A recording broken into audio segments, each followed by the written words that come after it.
So, our next POW conference presenter that we are going to get a little taste of is Carol Mirones. Carol is somebody who's kind of woven in and out of my consulting journey over the years. I've learned from her. I know she's learned from us. She's got a great practice in Florida. Carol, give us the real quick on like who you are and your practice and tell me about how you ended up kind of being this documentation nerd. All righty. I am a dual licensed clinical social worker, licensed marriage family therapist. I'm a qualified supervisor for both. I co-own Seasoned Psychotherapy Associates with my husband Daniel, who is more of the techie nerd, and so we meld well together with that. We have 4 locations with over 46 clinicians here Wow. in the state of Florida. Uh, this is obviously, maybe not obviously, but it's my second career. I went back to school in my 40s. I think this is a great career for people who want to shift into something different. But what got me into becoming more of a documentation nerd is we are a Medicaid-based practice, and having the like templates and processes that match all of the different payers that we have, because we're a network with everything that we possibly can be, which I learned from you. It's recession proof. Have all the payers that you possibly can. Having one type of documentation process for all of them that matches all of their things, that's hard.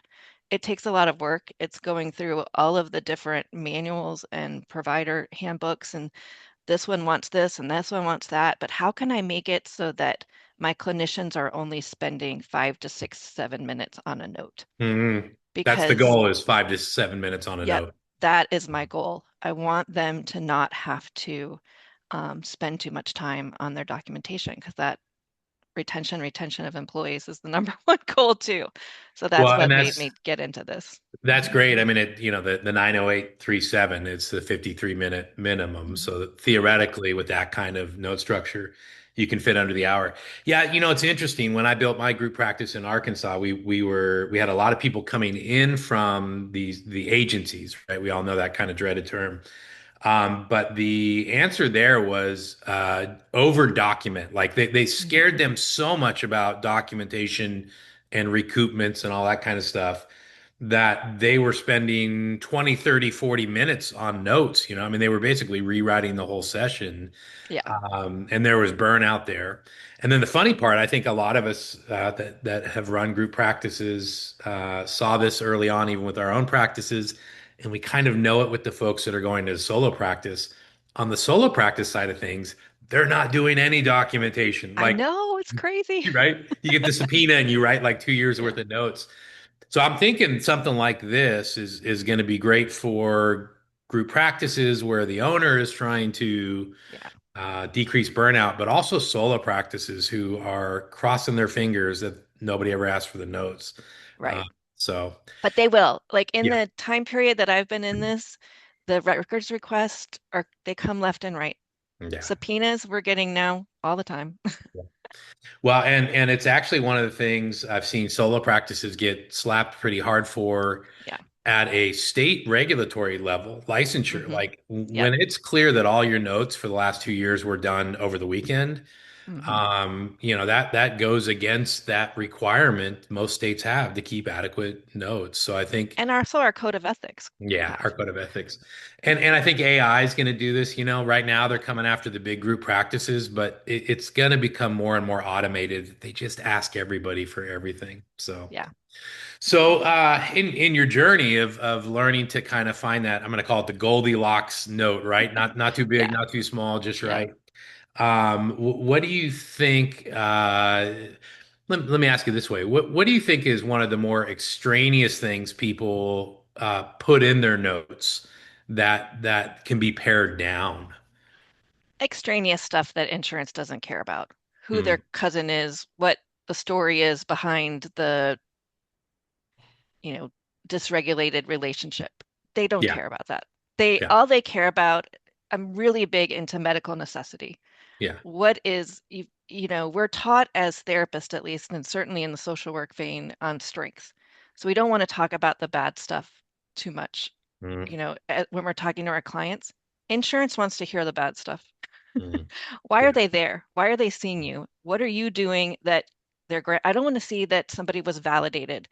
Your Hmm. grandma can validate you. Hmm. What Yeah. did you do as a licensed master's level clinician in that session that an insurance company is paying you to do for Hmm. their members? Well, and it's funny because I think medical necessities, the buzzword that buzz phrase that we've begun to use, but people are documenting it, but the note still fails, I think, to your point, to show, okay, so what are you doing to resolve that medical necessity? Mhm. Like your job is not just to identify it. Your job as a clinician is to make it kind of go away or Right. decrease to a manageable level. That's really what you're talking about, right? Yeah. Not, And we have what is called, I know everybody's got SOAP, DAP, all these acronyms. We have the intervention and then the client response section. mm, What is their response to the intervention? How are they mm, responding to what you are doing mm, with them?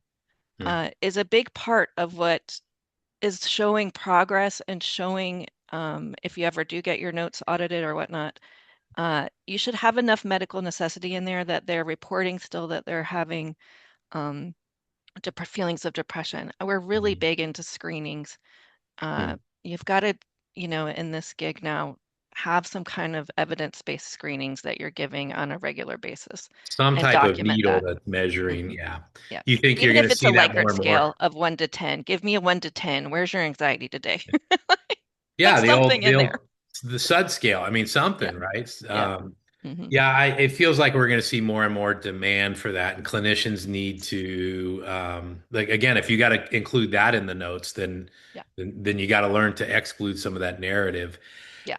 Fair to say that probably where documentation is going, or Yeah. where clinicians need to go is, um, you need to separate your advocacy for the client, their story, that part of you that rallies around the client, and the note needs to be a little bit of an advocate for the insurance company on how you're going to save them money by treating this client. Is that Right. fair? Yeah. Yes, very fair. Yeah. Hmm. Your And then Hartford. you have the tricky stuff too of what goes into your psychotherapy note as opposed to your Mhm. progress note. We've got Yeah. teens that are maybe are smoking marijuana and you're not adding that part to your note. It can get very tricky. Yeah. Well, and I think we think of this in terms of insurance stuff, but our industry's it's still in its infancy, right? Group practice, solo practice is still in its infancy. We haven't been sued that much. We don't get subpoenaed that much, but it's more and more. And Yes. so, the sob story in there where you document something, but it's hearsay. You don't Hmm. actually know if that happened, et cetera. Like Right. thinking through that narrative stuff in there, that there's actually exposure there, I think, probably for clinicians in over documenting or under documenting again. Yeah. Yeah. Hmm. Well, that's Lots of exciting. lots of stuff. Yeah. And do you feel like, there's so many EHRs out there? That's one of the things. Do you feel like clinicians in general can come to a common understanding of what's needed in these notes, even if you're in different EHRs, like simple practice therapy notes? It's still the same kind of thing the insurance companies want to see.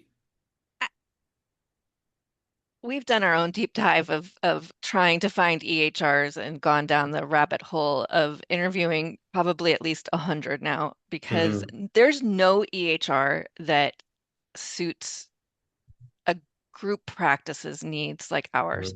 We're Hmm. not a medical practice. We don't have a lot of stuff. I don't know. I think that if you understand what insurance companies are looking for, though, you can make sure that all of the points are in any EHR's notes, even if you're doing handwritten notes. You Yeah. just have to know, like the rubric that Wade has given out. You Yeah. have to know what are the things that you absolutely have to have in your notes. And you can Well, I, tailor that to any EHR that you have. well, I think that's super important. That's a good point because I think it's easy to get complacent in the sense that I'm filling in every box that my EHR gives me, so I must Right. be airtight. Hmm. They may give you a lot of prompts, but that Yeah. still doesn't mean that that's what the insurance company needs to see. Right. If So, they're wanting more and more click boxes or to know that you used AI, that maybe you are doing using that. What platform did you use? Where was your client located? mm, These things, and some states even want to know where the clinician was located. So yeah, it can, you have love to know it. your state and your, uh, local laws as well.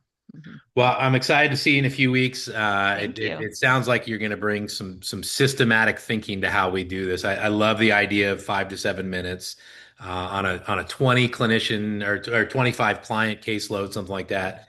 You're talking about an hour or two a week in documentation, which Mhm. should be very manageable in Yep. our field if you stay on top of it. So, yay! Excited to have you, Carol. Thank We you. will see you in a couple. Oh, let me always just say.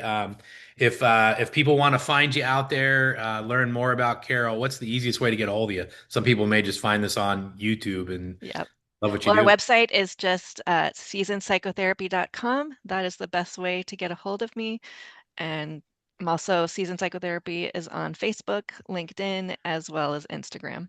Perfect. Yay. We'll Awesome. see you in a couple weeks, Carol. Thanks for Thank taking you. the Thanks, time Ken. today. Appreciate it. You bet.